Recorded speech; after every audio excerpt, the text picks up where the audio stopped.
Hello students, कल हमने last में यहाँ तक देखा था, right. Latent heat of fusion मतलब मेल्टिंग पॉइंट आने तक जितनी हीट अंदर छुपी हुई होती है, एब्जॉर्ब होती है, उसे लेटेंट हीट ऑफ फ्यूज़न बोलते हैं, राइट। अब आगे देखते हैं। When we supply heat energy to water, यहाँ पे सॉलिड में से वाटर में लिक्विड में कन्वर्ट कर दिया था, तब लेटेंट हीट ऑफ फ्यूज़न था, राइट। अब जब वाटर को मतलब लिक्विड को when we supply heat to water को हीट सप्लाई करेंगे हम, तो क्या होगा, तो particles of metal start moving even faster.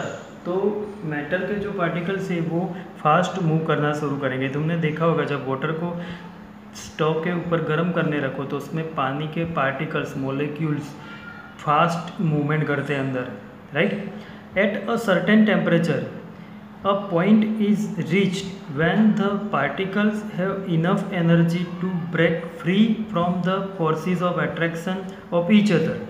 जैसे उसमें भी यही था कि अट्रैक्शन जो होता है वो जो इतनी एनर्जी जितनी स्ट्रांग होता है उतनी एनर्जी इसको हीट एनर्जी मिल जाए, उसके बाद टेम्परेचर ज़्यादा इंक्रीज नहीं होता है मेल्ट होने में, राइट। तो यहाँ पे भी वही होता है क्या, point reach to when the particles have enough energy to break. एक पॉइंट टेम्परेचर का पॉइंट वहाँ तक चला जाए जिससे वो पार्टिकल्स का जो फोर्सेस ऑफ अट्रैक्शन होता है एक दूसरे के बीच में वो टूट जाए, इतना टेम्परेचर हो जाए। तो at this temperature the liquid start changing into gas. उस टेम्परेचर पे लिक्विड गैस में कन्वर्ट होना शुरू हो जाता है, मतलब इवापोरेशन होना शुरू हो जाता है। The temperature at which a liquid start boiling at the atmospheric pressure, the temperature at which, ऐसा टेम्परेचर जिस टेम्परेचर से liquid starts boiling at atmospheric pressure is known as is boiling point. Liquid को evaporate करो या gas में convert करो उसे क्या बोलते हैं, बॉइलिंग पॉइंट। सॉलिड में से लिक्विड तो मेल्टिंग पॉइंट आता है, राइट। तो boiling is a bulk phenomena, ये बल्क फेनोमेना है, बड़ी फेनोमेना है, राइट। तो particles from the bulk of the liquid gain enough energy, particles from the bulk of the liquid gain enough energy to change into the vapor state। वो energy क्या करते हैं, gain करते हैं, enough energy change into the vapour state, vapour state में जाने के लिए, राइट। पार्टिकल क्या करते हैं, एनर्जी गेन करते हैं। तो for water this temperature is, water के लिए ये टेम्परेचर होता है 373 केल्विन। 373 केल्विन टेम्परेचर पे वाटर वेपर बनना शुरू हो जाता है। ये केल्विन में इसको डिग्री सेल्सियस में कन्वर्ट करो तो -273 कर देना है, तो हो जाएगा 100 डिग्री सेल्सियस। तो वाटर का बॉइलिंग पॉइंट होता है 100 डिग्री सेल्सियस। 100 डिग्री सेल्सियस को केल्विन में कन्वर्ट करना है तो उसमें 273 प्लस कर देना है, क्योंकि 0 degree Celsius equal to 273 kelvin होता है। तो ये 373 केल्विन और 100 डिग्री सेल्सियस दोनों इक्वल हुए, राइट। ये उसका क्या है, boiling point. Can you define the latent heat of vaporisation. अब हम इससे latent heat of vaporisation define कर सकते हैं, जैसे लेटेंट हीट ऑफ फ्यूज़न हमने डिफाइन किया था। तो do it in the same way as we have defined the latent heat of fusion. Particles in steam, that is water vapor at 373 Kelvin या 100 degree Kelvin have more energy than water at the same temperature। इसी तरह ऊपर हमने देखा था जैसे energy, particles जो होते हैं, पार्टिकल्स 100 डिग्री सेल्सियस पे उसके पास मोर एनर्जी होती है than water at the same temperature. This is because particles in steam have absorb extra energy. इसकी वजह से पार्टिकल्स इन स्टीम है एब्जॉर्ब एक्स्ट्रा एनर्जी। तो पार्टिकल जो स्टीम के फॉर्म में होते हैं वो एब्जॉर्ब क्या करते हैं, एक्स्ट्रा एनर्जी। जो एक्स्ट्रा एनर्जी एब्जॉर्ब होती है जो in the form of latent heat, उसी को क्या बोलते हैं, latent heat of vaporisation. Latent मतलब छुपी हुई, जो हमें दिखाई नहीं देती, क्योंकि 100 डिग्री सेल्सियस आने के बाद पूरा पानी वेपराइज हो जाए वहाँ तक वो टेम्परेचर थर्मोमीटर में तो 100 डिग्री सेल्सियस ही बताएगा। तो वो एनर्जी जो जाती है वो कहाँ हो जाती है, पार्टिकल्स एब्जॉर्ब कर लेते हैं। जो थर्मोमीटर नहीं दिखाता है उसे लेटेंट हीट ऑफ वेपोराइजेशन बोलते हैं। जैसे वहाँ पे लेटेंट हीट ऑफ फ्यूज़न था, उसमें लिक्विड बनता है तब एनर्जी एब्जॉर्ब होती थी, राइट। तो ये लेटेंट हीट ऑफ वेपोराइजेशन और लेटेंट हीट ऑफ फ्यूज़न दोनों डिफाइंस भी लर्न करनी है और दोनों का कॉन्सेप्ट दिमाग में क्लियर रखना है। उससे बहुत सारे क्वेश्चंस के आंसर तुम लिख सकते हो ईजीली, राइट। देखो यहाँ पे डायग्राम बना के दिया है कि सॉलिड स्टेट होता है, उससे हीट दो तो वो लिक्विड में कन्वर्ट हो जाता है, फिर उसको हीट दो तो गैसियस में कन्वर्ट हो जाता है, राइट। अब इसी तरह गैसियस स्टेट को, ये रिवर्सिबल प्रोसेस है, कूल ठंडा करो तो वो लिक्विड बन जाएगा, और उसको और ज़्यादा ठंडा टेम्परेचर दो तो वो सॉलिड स्टेट बन जाएगा। पता है ना तुम्हें कि आइस में से वाटर बनता है, वाटर में से वेपर, वेपर को ठंडा करो बहुत ज़्यादा तो वो लिक्विड, लिक्विड में से सॉलिड बनेगा। So we infer that the state of matter can be change into another state by changing the temperature. इससे ये मिलता है डिसीजन के state of matter by changing the temperature, temperature को चेंज करके चेंज कर सकते हैं। तो we have learn that substance around us change state from solid to liquid. ये हमने सीखा कि हमारे आसपास जो सब्सटेंस होते हैं उसको सॉलिड में से हीट दो तो लिक्विड में कन्वर्ट होता है, and from liquid to gas, right, और लिक्विड को हीट दो तो गैस में कन्वर्ट होता है on application of heat. But इसमें are some that change directly from solid state to gaseous state. पर कुछ ऐसे सब्सटेंसेस होते हैं जिसको हीट दो तो सॉलिड में से डायरेक्ट गैसियस स्टेट में कन्वर्ट हो जाते हैं, जिसमें लिक्विड फॉर्म बनता ही नहीं, and vice versa without changing into the liquid. And vice versa मतलब जब इसको फिर से ठंडा करो तो वो डायरेक्ट सॉलिड स्टेट बन जाते हैं, लिक्विड तो उसमें फॉर्म होता ही नहीं है, राइट। तो ये ऐसे सब्सटेंस भी होते हैं, इसे क्या बोलते हैं और क्या कौन कौन से वो, तो उसकी एक एक्टिविटी है, देखो। टेक सम कैम्फर और एमोनियम क्लोराइड। ये कैम्फर मतलब तुम्हारे घर पे जो कपूर होता है, कपूर, वो, राइट, पूजा वूजा में यूज़ करते हैं वो। फिर एमोनियम क्लोराइड मतलब NH4Cl। ये दोनों substance crush it and put it in a China dish. उसका क्रश मतलब उसको भूका कर दो और एक डिश में ले लो, राइट। फिर put an inverted funnel over the China dish, और वो चाइना डिश के ऊपर इन्वर्टेड उल्टी एक फनल रख दो। Put a cotton plug on the stem of the funnel. ये कॉटन स्टॉक से उसको ऊपर से कवर कर देना, जैसे यहाँ पे डायग्राम दिया है कि ये चाइना डिश थी नीचे, उसमें ये क्रश करके एमोनियम क्लोराइड या तो फिर क्या कैम्फर जो भी लेना है वो ले लिया, उसके ऊपर ये फनल को उल्टी रख दिए, फिर ऊपर से कॉटन से प्लग मतलब टाइट कर दिया है, एयर बाहर नहीं जाए वेपर ऐसे, राइट।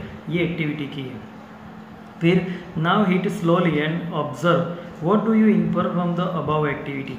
तो ये एक्टिविटी में क्या होता है, तो ये एक्टिविटी में ऑब्जर्वेशन तो यही होगा कि the vapour of ammonium chloride, यहाँ से एमोनियम क्लोराइड की जो वेपर होती है, get deposited on the inner stem of the funnel, funnel के अंदर वाले पार्ट में, जैसे यहाँ जमा हो जाती है ये वेपर, यहाँ से बन के यहाँ जमा हो जाती है, राइट, मतलब चिपक जाती है फनल।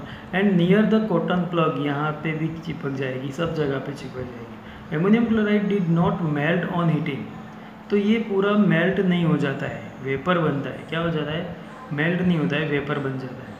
यहाँ वेपर बन के यहाँ लग जाता है, यहाँ पे लिक्विड बनता ही नहीं है, डायरेक्ट वेपर बन जाती है और यहाँ ये ऐसे चिपक जाती है। तो इसका मतलब क्या हुआ कि a solid on heating gets converted into gas, solid on heating converted into gas. Solid को जब हीट दी तो कन्वर्ट किस में हो गई, gas, without changing in liquid, liquid बना ही नहीं है। तो दिस प्रोसेस, ये जो प्रोसेस होता है उसे क्या बोलते हैं, सब्लिमेशन प्रोसेस। क्या बोलते हैं, सब्लिमेशन प्रोसेस। तो ये सब्लिमेशन प्रोसेस में जो सब्सटेंस हुआ है यूज़ होता है उसे क्या बोलते हैं, सब्लिमेट सब्सटेंस। क्या बोलते हैं, सब्लिमेट सब्सटेंस, मतलब जो डायरेक्टली सॉलिड में से वेपर में कन्वर्ट होता है वो सब्सटेंस को क्या बोलते हैं, सब्लिमेट सब्सटेंस। तो इसमें दो नाम खास तुम्हें याद रखने, camphor and ammonium chloride, camphor and ammonium chloride. तो ये सब्लिमेट सब्सटेंस है दोनों, राइट। फिर यहाँ पे दिया है नीचे देखो, a change of state directly from solid to gas without changing into liquid state is called sublimation, जो अभी हमने देखा, right. And the direct change of gas to solid without changing into the liquid is called deposition. Direct change of gas to solid, gas में से जो solid बनता है उसे क्या बोलते हैं, without changing into liquid is called deposition, उसे क्या बोलते हैं, डिपोजिशन। और सॉलिड में से वेपर बनता है उसे सब्लिमेशन। तो ये दोनों डिफाइन भी तुम्हें लर्न कर देनी है, सब्लिमेशन एंड डिपोजिशन, राइट। अब उसके बाद वाला नेक्स्ट टॉपिक देखते हैं। नेक्स्ट टॉपिक क्या दिया है देखो, कि effect of change of pressure, जैसे अभी तक हमने टेम्परेचर की इफ़ेक्ट देखी, किसकी इफ़ेक्ट देखी, टेम्परेचर की, टेम्परेचर से स्टेट पे क्या क्या इफ़ेक्ट होती है वो देखा हमने। तो अब इफ़ेक्ट ऑफ प्रेशर, प्रेशर की इफ़ेक्ट क्या होती है वो देखना है। तो प्रेशर की इफ़ेक्ट देखने के लिए एक्टिविटीज़ दी है यहाँ पे, वो एक्टिविटीज़ देखेंगे। तो ये एक्टिविटीज़ में सबसे पहले क्या दिया है, देखो कि यहाँ पे दिया है कि effect of change of pressure. तो प्रेशर की इफ़ेक्ट क्या होगी वो देखते हैं। तो we have already learn that the difference in various state of matter is due to the difference in the distances between the constituent particles. ये हमें पता है कि जो मैटर के जो डिफरेंसेस होते हैं, जैसे सॉलिड, लिक्विड और गैस, तो वो तीनों डिफरेंस क्यों है, तो वो ड्यू टू पार्टिकल्स के बीच में जो डिस्टेंस होता है, इसमें सॉलिड में कम डिस्टेंस होता ही नहीं है, बहुत कम होता है, तो वो सॉलिड है। ज़्यादा डिस्टेंस है तो लिक्विड है, और बहुत ज़्यादा डिस्टेंस है तो वो गैस फॉर्म है। तो यही स्टेट्स का चेंजेस होता है। तो what will happen when we start putting pressure and compressed gas enclosed cylinder. जब हम प्रेशर स्टार्ट करेंगे और compressed gas enclosed in cylinder, तो क्या होगा, तो देखो यहाँ पे कि will the particles come closer. जब गैसियस फॉर्म को हम प्रेशर देंगे तो पार्टिकल्स जो है उसके क्लोजर आ जाएंगे, पास आ जाएंगे। Do you think that increasing और decreasing the pressure can change the state of matter.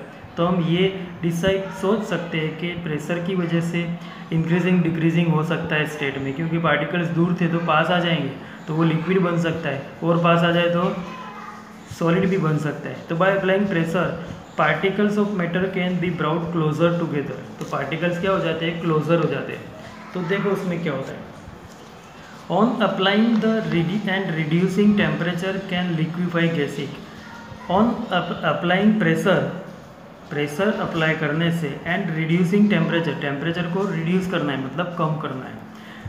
Can liquefy gases, gas को लिक्विफाइड मतलब लिक्विड बना सकते हैं। तो यस बना सकते हैं। तो have you heard of solid carbon dioxide.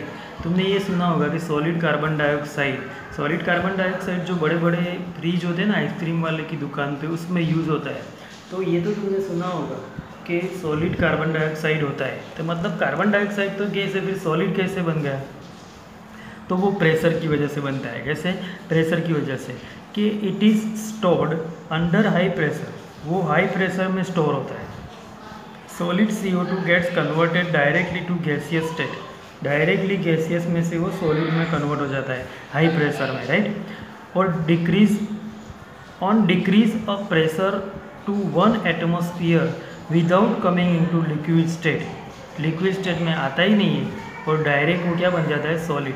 This is the reason that solid carbon dioxide is also known as dry ice. इसीलिए सॉलिड कार्बन डाइऑक्साइड को क्या बोलते हैं, इसका दूसरा नाम है ड्राई आइस, मतलब सॉलिड CO2 कार्बन डाइऑक्साइड होता है, उसे ड्राई आइस बोलते हैं। जो आइसक्रीम की दुकान में जो बड़े बड़े फ्रीज होते हैं जहाँ पे आइसक्रीम स्टोर करते हैं, वो फ्रिज में सॉलिड CO2 यूज़ होता है। क्या होता है, सॉलिड CO2 यूज़ होता है। Thus we can say that pressure and temperature, ये हम क्या बोल सकते हैं कि pressure and temperature determine the state of substances whether it will be solid, liquid और gas. Pressure and temperature determine कर सकता है क्या, स्टेट ऑफ सब्सटेंस के, वेदर ये क्या है, सॉलिड, लिक्विड और गैस, राइट। अब देखो कि यहाँ पे डायग्राम दिया है, ये मोस्ट इम्पोर्टेंट, इसमें सब कुछ समझ में आ जाएगा तुम्हें कि ये सॉलिड है। सॉलिड का फ्यूज़न करो, सॉलिड का फ्यूज़न मतलब melting, latent heat of fusion जो हमने सीखा था वो। तो सॉलिड को फ्यूज़न करो मतलब हीट दो तो वो लिक्विड बनता है। फिर लिक्विड का वेपोराइजेशन किया हमने तो गैस बनता है, राइट। और गैस को डिपोजिशन, जैसे भी हमने लास्ट में देखा था, गैस में से डायरेक्ट सॉलिड, तो वो डिपोजिशन किसमें, सब्लिमेशन में देखा था, तो वो डिपोजिशन होता है। तो ये पूरा ऐसे सर्कल घूमता है, राइट, साइकिल बनती है। इसी तरह ये देखो लिक्विड है, लिक्विड में से सॉलिड भी बन सकता है, तो उसे क्या बोलते हैं, सॉलिडिफिकेशन। क्या बोलते हैं, सॉलिडिफिकेशन। और गैस में से लिक्विड बने तो उसे कंडेंसेशन। ये तुम्हें पता है कंडेंसेशन कहाँ होता है, बहुत सारी जगह पर होता है, पर जैसे तुम्हें नेचुरली याद हो तो क्लाउड का फॉर्मेशन जो होता है उसमें वेपर्स में से लिक्विड बनता है, पानी और बारिश गिरती है, वहाँ क्या होता है, कंडेंसेशन होता है। क्या होता है, कंडेंसेशन होता है। फिर ये गैस में से डिपोजिशन के सॉलिड बनता है और सॉलिड में से सब्लिमेशन से डायरेक्ट गैस बनता है, राइट। मतलब सॉलिड में से गैस भी बन सकता है, गैस में से सॉलिड भी बन सकता है, सॉलिड में से लिक्विड भी बन सकता है, लिक्विड में से सॉलिड भी बन सकता है, और लिक्विड में से गैस एंड गैस में से लिक्विड। ये सारे प्रोसेस के नाम 1 मार्क्स वाले क्वेश्चन के लिए भी तुम्हें लर्न कर देने हैं, राइट। तो आज यहाँ तक देखते हैं कि टेम्परेचर और प्रेशर से क्या क्या चेंजेस होते हैं वो, और जो डिफाइंस हमने सीखी वो ये याद रखना है। ओके, आज यहाँ तक कंप्लीट कर देना है और ये सब कंप्लीट कॉन्सेप्ट दिमाग में क्लियर कर देना है। Okay, bye.